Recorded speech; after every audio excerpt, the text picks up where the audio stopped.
Olá, meu querido irmão, uma boa noite a todos. Que a graça e a paz do Senhor Jesus esteja em seu coração, em seu lar. Vamos chegando, meu irmão, para juntos celebrarmos a Jesus aqui no canal da Primeira Igreja Batista em Vila do Sol.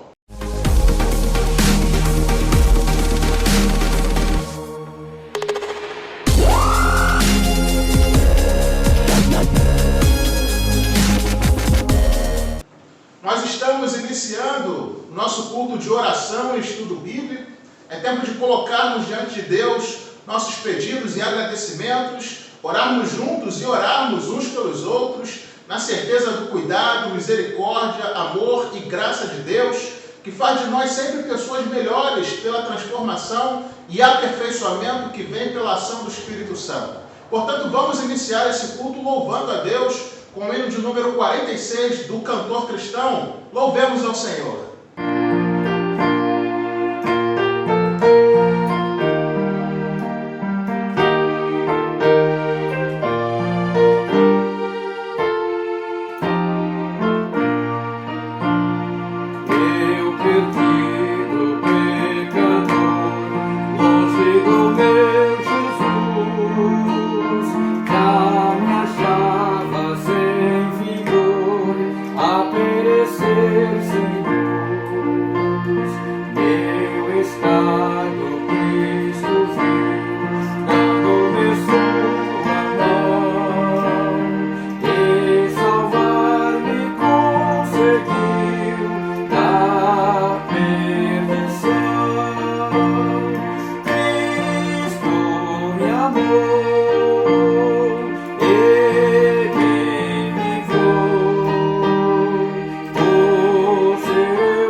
Vamos agora ler a Bíblia, a palavra de Deus, no texto que se encontra lá em Filipenses 4, versículos 6 e 7. Vai nos dizer assim a palavra de Deus, irmãos. Não andeis ansiosos de coisa alguma, em tudo, porém, sejam conhecidas diante de Deus as vossas petições pela oração e pela súplica com ações de graça. E a paz de Deus, que excede todo o entendimento, guardará o vosso coração e a vossa mente em Cristo Jesus. É tempo de lançar fora toda ansiedade e descansar no cuidado de Deus. Portanto, vamos seguir louvando ao Senhor com o hino de número 159 do cantor cristão. Louvemos ao Senhor.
seja Deus, assim como sugere o hino que acabamos de entoar. Nós vamos agora orar a Deus, pedir ao Senhor pela nossa nação, pelas nossas famílias, pelo nosso município. Vamos também orar, queridos, por alguns pedidos que nos foram enviados no grupo de WhatsApp da nossa igreja. Eu convido você a se unir a nós em oração neste exato momento. Feche seus olhos. Grandioso Deus e amado Pai, nós louvamos o Teu santo nome. Agradecemos a Ti, ó Deus, por Seu amor, por Seu amparo, por Sua graça, por Sua misericórdia e pela direção com a qual o Senhor tem nos conduzido soberanamente nessa terra. Agradecemos a Ti pela vida do Teu amado Filho Jesus Cristo, pelo Seu sacrifício que nos redime e nos coloca no caminho certo, endireitando nossas veredas com Sua santa orientação em Sua palavra. Deus, nós lembramos agora de alguns pedidos que nos foram enviados no grupo de WhatsApp da nossa igreja. Nós agradecemos a Ti, ó Deus, por tudo aquilo que o Senhor tem feito e Te suplicamos por algumas questões que se levantam nesse tempo e em nossas vidas. A irmã Nicelma agradece ao Senhor por tudo e pede a Ti, ó Deus, por seu cuidado Joanes, que teve um infarto e está no hospital sob o cuidado de aparelhos. Nós não sabemos o diagnóstico certo de Joanes nesse momento, mas suplicamos a Ti, ó Deus, que o Senhor guarde ele, que o Senhor haja pelos medicamentos, dê capacitação aos médicos no tratamento dele, que tudo venha a ocorrer e concorrer para a honra e glória do Teu santo nome, ó Deus. Tem misericórdia e cuida do Joanes. Nós agradecemos a Ti pela vida da irmã Arlene, que pede oração, ó Deus, por seus familiares enlutados, pois na segunda-feira o seu primo faleceu e agora a sua família vive uma despedida dura e necessita, ó Deus, da consolação, do fortalecimento que vem dos altos céus para dar a eles o conforto que só pode vir do Senhor. Por isso te suplicamos, ó Deus, que o Senhor esteja acalentando cada coração, que o Senhor esteja enviando consolação dos altos céus para fortalecer a família nesse momento. Deus, agradecemos a Ti pela vida da irmã Fátima, que agradece por sua vida, pela vida da sua irmã, pede por sua saúde, também pela saúde da sua irmã, pede por seu sobrinho, por seus familiares que estão nos Estados Unidos, pede pelas autoridades do Brasil, por aqueles que trabalham na área da saúde. Guarda, ó Deus, todos aqueles que estão trabalhando na área da saúde, na linha de frente dessa batalha que vivemos hoje. Nós te suplicamos, ó Deus, que o Senhor os livre de todo mal, que o Senhor os resguarde desse contágio que ronda o mundo hoje. Pai, agradecemos a Ti pela vida da irmã Lívia, que agradece ao Senhor pelos livramentos que o Senhor tem dado e pede ao Senhor por sua família. Abençoa, ó Deus, a família da irmã Lívia, a sua mãe, os seus filhos. Abençoa o Mateus, o Rafael, que são filhos, servos do Senhor, ó Deus. Dê a eles sempre sabedoria, discernimento, ó Deus, para que eles cresçam sempre amando a Tua palavra e a Tua obra, como temos visto. Ó Deus, nós agradecemos a Ti pela Sua misericórdia, com a qual o Senhor tem guardado a irmã Lívia no seu trabalho, nas suas atividades diárias. Continua guardando ela, ó Deus, também os seus companheiros. E, ó Deus, ela tem a segurança de que o Senhor está com ela em todos os momentos de sua vida. De igual forma, agradecemos a Ti pela vida da irmã Sandra, que agradece por sua vida e pede ao Senhor por todas as pessoas do nosso país. A irmã Andréia e o irmão Miltinho agradecem por sua família e pedem ao Senhor, ó Deus, pela saúde física e espiritual de todos os moradores da nossa cidade. A irmã Maria do Socorro, ó Deus, de igual forma, agradece a Ti pela sua saúde e pede pelo seu filho, ó Deus, Paulo, que está distante dos caminhos do Senhor. Ó Deus, nós suplicamos por todos aqueles que estão afastados dos seus caminhos nesse momento, ó Deus. Visita eles, ó Pai, toca em seus corações, leva até eles, ó Deus, um despertamento bíblico, um avivamento espiritual, para que eles possam, ó Deus, entender a urgência, a necessidade, a falta que o Senhor representa na vida de todos nós. E que assim possam voltar pelos caminhos do Senhor, pois não há, ó Deus, motivos plausíveis para estarmos longe da tua presença. O Senhor que deu a vida por nós e quer o nosso bem imediato e eterno. Portanto, ó Deus, desperta todos aqueles que estão afastados dos teus caminhos para voltarem à comunhão do Senhor.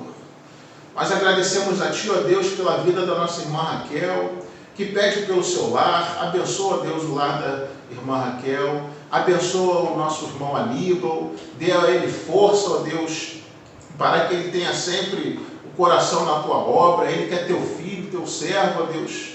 E, ó Pai, te suplicamos que o Senhor esteja inundando o lar da irmã Raquel, da Tua graça, da Tua palavra, para que, ó Deus, esta família possa estar firmada nos caminhos do Senhor.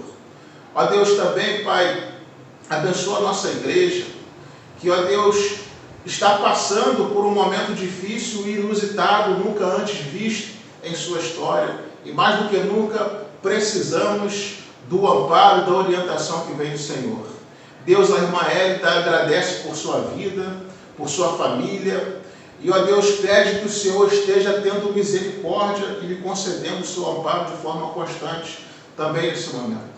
A irmã Maria Lina, de igual forma, agradece por sua vida e pede, ó Deus, pelo casal Raul e Patrícia, que nesse momento, ó Deus, tiveram seus corações tocados por sua palavra e aceitaram ao Senhor como seu único e suficiente Salvador. Abençoa este casal, abençoa a sua família, ó Deus. Firma os passos deles em teus caminhos, para que em breve possamos estar juntos, adorando, cultuando ao Senhor, fazendo com alegria a sua obra, e seja tudo isso para a honra e glória do teu santo nome. É por estes pedidos, ó Deus, que nós agradecemos a Ti, em nome do Teu Filho amado Jesus Cristo, contando com o Teu cuidado, descansando em sua fidelidade, em nome de Jesus. Amém.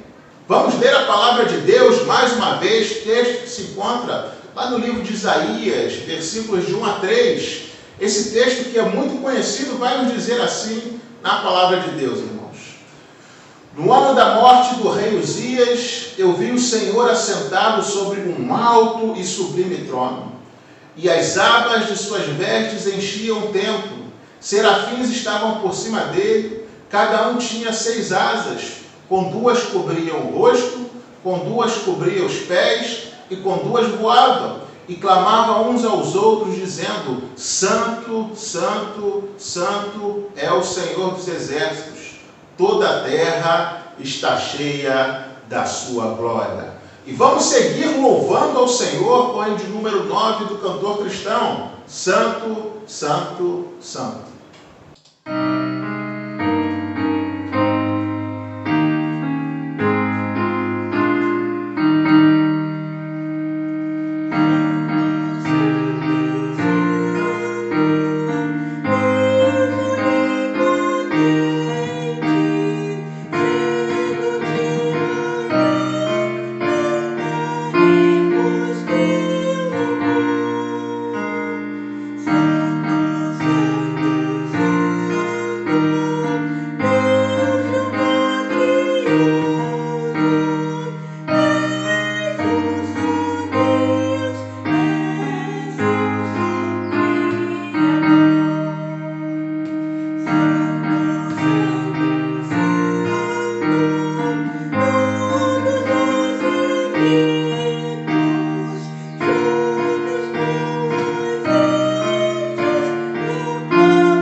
Deus, queridos, nós vamos passar a reflexão da palavra de Deus. Nós vamos ler o texto da Bíblia Sagrada que se encontra lá no livro de Apocalipse, capítulo 4, versículo de 1 a 11, todo o capítulo, e nós vamos refletir nesse texto a partir do tema Trono de Justiça. Portanto, queridos, vamos ler o que a palavra de Deus tem a nos comunicar hoje, a partir de Apocalipse, capítulo 4, versículos de 1 a 11, que vai nos dizer assim: Depois destas coisas olhei, e eis não somente uma porta aberta no céu, como também a primeira voz que ouvi, como de trombeta ao falar comigo, dizendo: Sobe para aqui, e te mostrarei o que deve acontecer depois destas coisas. Imediatamente eu me achei em espírito, e eis armado no céu um trono, e no trono alguém assentado. E esse que se acha assentado é semelhante no aspecto à pedra de jaspe e de sardônio, e ao redor do trono há um arco-íris semelhante no aspecto à esmeralda. Ao redor do trono há também 24 tronos, e assentados neles 24 anciãos vestidos de branco, em cujas cabeças estão coroas de ouro. Do trono saem relâmpagos, vozes e trovões, e diante do trono ardem 7 tochas de fogo, que são os 7 Espíritos de Deus. Há diante do trono um como que mar de vidro semelhante ao cristal, e também no meio do trono e à volta do trono 4 seres viventes, cheios de olhos por diante e por detrás.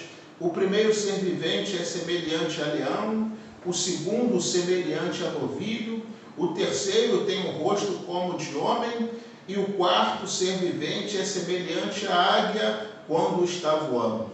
E os 4 seres viventes, tendo cada um deles respectivamente 6 asas, estão cheios de olhos ao redor e por dentro, não tem descanso nem de dia nem de noite, proclamando: Santo, Santo, Santo é o Senhor Deus, o Todo-Poderoso, aquele que era, que é e que há de vir.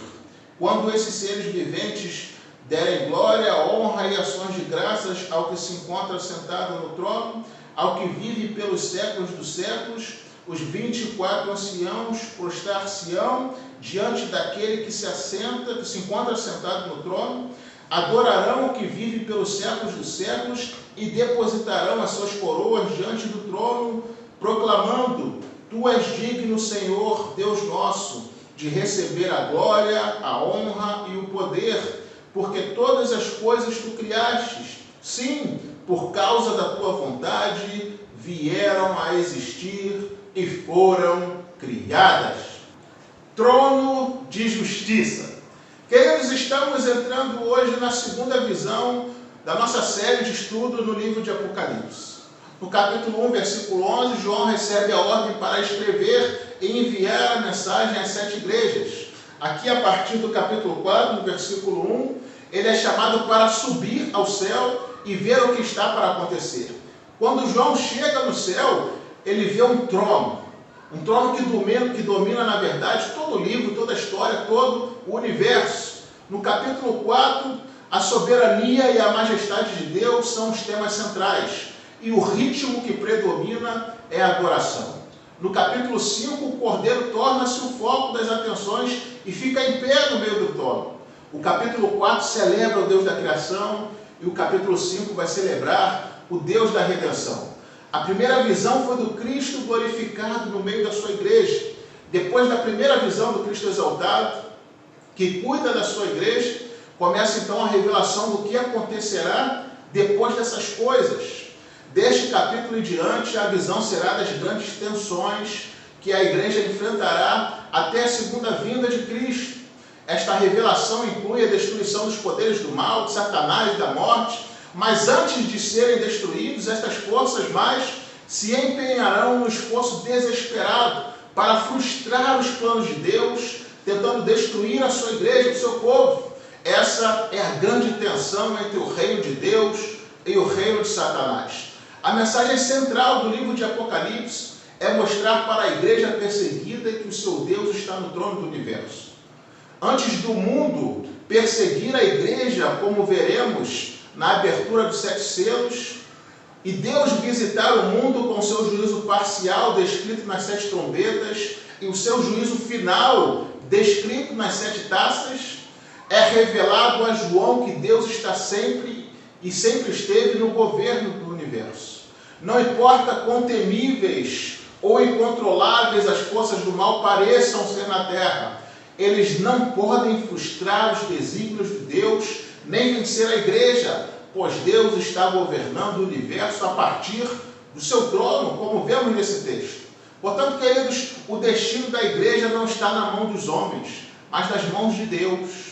Quando o mundo está incendiado pelo ódio, guerras, conflitos, pandemias, quando a terra está cambaleando, embriagada de sangue, afundada em corrupção, violências urbanas e guerras nacionais, ameaçando a estabilidade do todo, não apenas das partes, precisamos levantar nossos olhos, nossas cabeças e ver o nosso Deus assentado sobre um alto e sublime trono.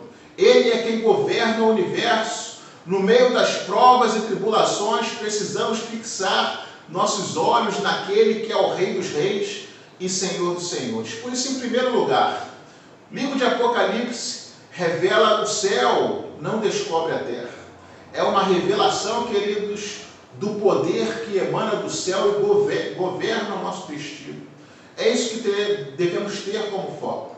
O conhecimento do futuro não é alcançado mediante artes mágicas ou leitura dos astros, nem mesmo por profecias humanas. Nós não podemos conhecer nada do futuro, a não ser que Deus revele para nós em sua palavra. O futuro estará coberto por um véu até que Deus abra a porta do céu.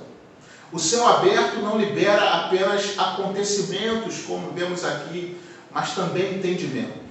João contempla o trono antes de contemplar os dramas da história. João viu o planejamento antes da execução. Ele conheceu a soberania de Deus antes de ver o caos na terra, e quem conhece a soberania daquele que está sentado no trono não se desespera, não entra em pânico com os eventos caóticos que surgem na terra. Isso é muito significativo para nós nesses dias. Tudo parece caótico. Fomos privados de nossa rotina habitual. Uma doença sem cura assusta o mundo e põe todos reclusos em suas casas. Mas devemos crer e não nos desesperar, porque os céus um dia foram abertos para nos mostrar quem é que está no trono, quem é que comanda a história e, queridos, quem é que está no controle de tudo. No começo do Apocalipse aparecem as 3 portas mais importantes da vida. A porta da oportunidade, no capítulo 3, versículo 8. A porta do coração humano, no capítulo 3, versículo 20. E aqui, como vemos, a porta do céu aberta, mostrando quem é que está no comando, capítulo 4. Portanto, devemos descansar na fidelidade daquele que está no controle de tudo, das nossas vidas, das nossas famílias, da nossa igreja. Uma voz de comando de trombeta, uma voz como de trombeta, a voz de Jesus, chama João para olhar as coisas mais à frente e mais do alto. Agora João precisa subir ao céu. Não muda apenas de posição, mas de lugar. Jesus declara: sobe aqui e te mostrarei o que deve acontecer depois dessas coisas. João é chamado ao céu para ver que a história não caminha sem freio, sem rumo. A história não é dirigida pelos homens. O Deus que está no trono é quem determina tudo o que acontece. Não há acaso nem falta de controle. O futuro está nas mãos de Deus. Não precisamos temer. Tudo o que acontece sobre a terra resulta de algo que concorre para os propósitos do céu. A causa está no céu e o efeito se verifica na terra. O autor declara: imediatamente eu me achei em espírito. João já não vê com os olhos físicos, nem escuta com os ouvidos naturais. Ninguém jamais viu Deus. Ele habita em luz inacessível. Em carne e sangue, João não suportaria contemplar o esplendor da glória. Então é levado em espírito e lhe é dado em segunda visão para ver em segundo lugar que Deus está no trono do universo. João viu um trono no céu. O trono, queridos, é um lugar de honra, autoridade e julgamento. Todos os tronos da terra um dia serão julgados pelo trono do céu. Governos e magistrados, o que o executivo, legislativo e judiciário fizeram com o poder a eles concedido, o que foi orquestrado para privar o povo de seus direitos e os levou ao sofrimento, desespero, morte, por se acharem acima da lei, acima do próximo, e assim fizeram o mal seguros de sua impunidade, será pago em castigo eterno, determinado por um trono de justiça que não pode ser comprado. O livro de Apocalipse é o livro da soberania de Deus, da justa retribuição de Deus, da vitória de Deus. Aquele que criou todas as coisas está no controle de tudo e levará a história para uma consumação final, onde ele e seu trono será vitorioso. Das 67 passagens do Novo Testamento que aparece a palavra trono, 47 estão no livro de Apocalipse e 12 vezes só neste capítulo. Todos os detalhes estão orientados com vistas ao trono, sobre o trono, em redor do trono, a partir do trono, diante do trono, no meio do trono. O trono é o símbolo da soberania inabalável de Deus. O que João descreve não é Deus mesmo, mas o seu fulgor, seu esplendor, porque a Deus não se pode descrever. Não há descrição do trono nem da pessoa que está sentado nele. O que João viu quando olhou para o trono só pode ser descrito em termos de brilho de pedras preciosas.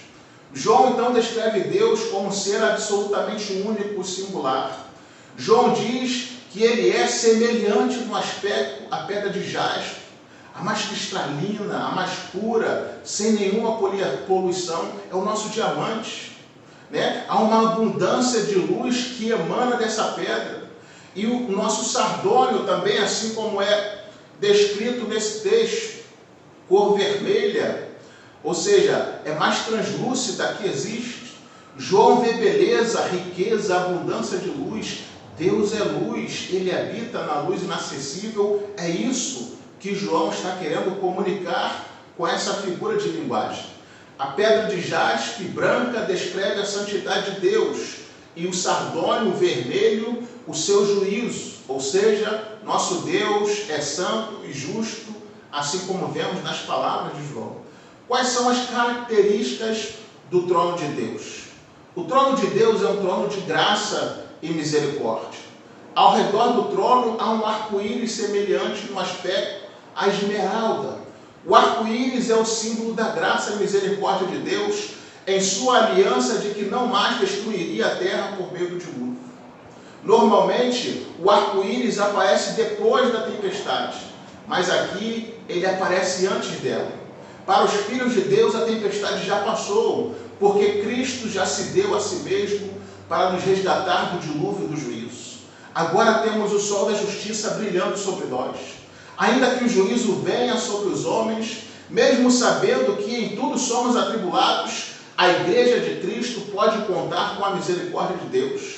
O que foi redimido não pode ser destruído. Ainda que o mal nos alcance, Deus fará com que todas as coisas aconteçam para o nosso bem. Antes de Deus derramar o seu juízo sobre a terra, Ele oferece a sua misericórdia. Antes das taças de juízo, Ele envia a trombeta de alerta. O trono de Deus também é um trono de juízo. Os relâmpagos, as vozes e os trovões são evidência de juízo e ira. O arco-íris foi visto antes dos relâmpagos. A graça, a misericórdia e o aviso sempre antecedem o julgamento. Aqueles que recusam a misericórdia terão de suportar o juízo. Quem não foi purificado pelo sangue terá de suportar o fogo do juízo divino. Hoje, muitos escarnecem de Deus, zombam de sua palavra. A mídia diz que Deus está errado, mas no dia que tiverem que dizer isso diante de Deus assentado no trono, com a porta do inferno aberta lhes esperando, será um dia terrível.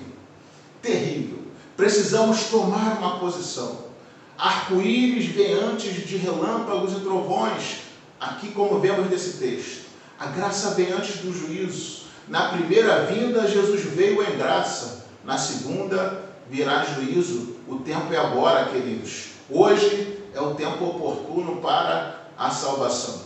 O trono de Deus se manifesta em juízo contra os homens ímpios. Podemos ver isso no exemplo do dilúvio, Sodoma, Egito, Babilônia, Jerusalém, quando se desviou totalmente dos caminhos do Senhor. Esse juízo de Deus, muitas vezes, é em resposta às orações da igreja, como veremos no capítulo 8. O trono de Deus não é passivo. O cálice da ira de Deus está se enchendo. O juiz de toda a terra fará justiça e ninguém escapará. O tempo de irmos para o lado da graça, do perdão, é agora, aceitando a Cristo Jesus. O Espírito de Deus aqui não se manifesta como pomba, mas como 7 tochas de fogo, símbolo de combate, como vemos, por exemplo, lá no texto que fala sobre a história de Gideão. O trono de Deus é um trono de santidade e transparência. Esse mar de vidro está em contraste com o mar de sujeira e poluição do pecado, descrito lá em Isaías 57, versículo 20. Para estar diante do trono de Deus, precisamos ser purificados, estar limpos. Sem santificação ninguém verá o Senhor, diz a Bíblia. Não há sujeira diante do trono de Deus. Não há corrupção. Tudo é transparente, limpo, puro. Deus é santo. No céu não entra nada contaminado. Deus não se associa com o mal. Ele abomina o mal. Embora ele ame a todos, não ama a tudo. Em terceiro lugar, a igreja glorificada participa do reinado e do julgamento no mundo. Ao redor do trono, há também 24 tronos. Esses tronos estão ao redor e não no centro. Deus está no alto e sublime trono. Ele reina sobre todos os outros tronos. Assentado neles estão 24 anciões. Assentado fala de uma posição de autoridade e poder. A igreja tem a honra não apenas de ser salva, mas também de reinar no céu e ser assistente de Deus no julgamento. Fomos constituídos reino, sacerdotes, como vimos em Apocalipse 1, versículo 6. Os 24 anciãos representam o povo fiel de Deus, a igreja do Antigo e do Novo Testamento, a igreja dos patriarcas e dos apóstolos, a totalidade da igreja de Deus na história. Estes 24 anciãos são identificados por suas roupas brancas, por sua incumbência, assentam-se em tronos para reinar e julgar, e por sua posição, coroas de vencedores. Os 24 anciãos estão vestidos de brancos e usando coroas de ouro. A vestidura branca fala de justificação.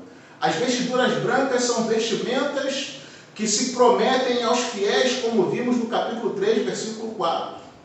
Não há redenção para anjos e sim para homens. Portanto, os 24 anciãos não são anjos, mas homens remidos. O número 24 representa a igreja na sua totalidade. É uma visão não do que é, mas do que há de ser. A igreja plena, como será na glória, adorando e louvando a Deus diante do trono dos céus. As coroas de ouro falam da posição de honra, autoridade, prestígio dos remidos que estarão no céu. Estas coroas de vitórias foram prometidas aos que permanecerem fiéis, mesmo diante da morte, como vimos no capítulo 10, no capítulo 2, versículo 10, e no capítulo 3, versículo 11. Em quarto e último lugar, esse texto ainda fala sobre os 4 seres viventes. Quem são esses 4 seres viventes que estão no meio, ao redor do trono? Há muitas interpretações plausíveis sobre esta questão. Alguns teólogos vão entender que eles representam os 4 evangelhos. O leão mostra Jesus como rei no evangelho de Mateus. O novilho mostra Jesus como servo no livro de Marcos. O homem mostra Jesus como um homem perfeito no livro de Lucas. E a águia mostraria Jesus como aquele que veio do céu e volta para o céu no evangelho segundo João. Já outros estudiosos vão puxar para o lado da interpretação, dizendo que eles representam a totalidade da natureza. Cada figura tem preemência em sua própria esfera. O leão é supremo entre os animais selvagens, o novilho entre os animais domésticos, a águia é o rei das aves, o homem, o supremo entre todas as criaturas viventes. Os 4 seres viventes representam toda a grandeza, poder e beleza da natureza. Aqui vemos, segundo essa interpretação, o mundo natural trazendo a sua reverência ao que está sentado no trono. A natureza louva ao Criador. Mas há ainda uma interpretação que eu considero a mais plausível, que defende um terceiro significado, de que eles representariam seres angelicais, mais especificamente querubins, que são descritos no capítulo 1 de Ezequiel exatamente com suas faces, com essas 4 descrições: leão, novilho, homem e águia. Como os irmãos podem conferir, por exemplo, lá em Ezequiel 1, versículo 10, e em todo o capítulo. Isaías 6 também nos mostra um texto semelhante, onde o trono de Deus é visto com seres celestiais à sua volta. E convenhamos que uma descrição tão profunda do céu e do trono de Deus dificilmente deixaria de fora os seres celestiais que servem a Deus. O que esses 4 seres viventes fazem? Eles proclamam sem cessar. O livro de Apocalipse, queridos, está cheio de cânticos de exaltação a Deus. Proclamam a santidade de Deus, a onipotência de Deus, o Todo-Poderoso. Proclamam a eternidade de Deus, aquele que era, que é e que há de vir. Os impérios podem se levantar e cair, mas Deus permanece para sempre. Eles dão a Deus glória, honra e ação de graças, como vemos nesse texto. O céu é lugar de celebração, louvor, glorificação ao nome de Deus. Veja que eles não cessam de proclamar, assim como vemos dito aqui nesse texto. Os remidos também adorarão aquele que vive pelos séculos dos séculos. Também adoram o Espírito Santo, igualmente adoram o Cordeiro. A glória deles é glorificar ao que está sentado no trono, por isso depositarão as suas coroas diante do trono, sinal de total submissão e redenção. João é chamado ao céu para ver o trono e o entronizado. Graça e juízo emanam do trono de Deus, queridos. Por isso devemos estar seguros, nos sentir seguros e descansar na fidelidade daquele que está centrado no mais alto e sublime dos tronos. Todo louvor e toda glória são dirigidos àquele que está sentado no trono. A ele seja a glória para sempre, tanto dos seres celestiais, como do seu povo, da sua igreja, de nós que estamos aqui hoje, independente das circunstâncias, que possamos sempre glorificar a Deus com nossas vidas, com nossos lábios, e que tudo em nós ocorra e concorra para a glória de Deus. Amém.